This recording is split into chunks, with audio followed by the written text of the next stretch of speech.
আল্লাহ তাআলার দিনকে জিন্দা করার জন্য রাজপথে আছি।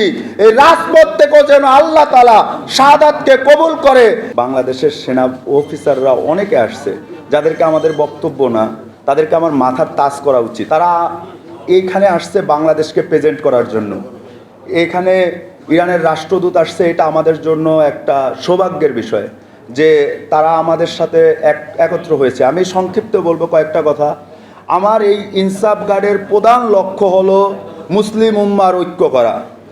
আমি এখানে দাঁড়িয়ে আজকে ঘোষণা দিলাম, আমার এই ইনসাফ গার্ড শুধু বাংলাদেশের কোনো সংগঠন থাকবে না, এটা থাকবে ইন্টারন্যাশনাল অর্গানাইজেশন, যেখানে কোনো মজলুমের উপরে আঘাত হলে পাঞ্জাবের জগতে একটি বিশ্বস্ত নাম শাবাব এথনিক ওয়্যার।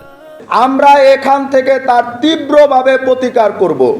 আমরা তাগুতি ব্যবস্থার বিরুদ্ধে দাঁড়াবো। আমরা মার্কিন সাম্রাজ্য, ভারতীয় আধিপত্যবাদের বিরুদ্ধে দাঁড়াবো।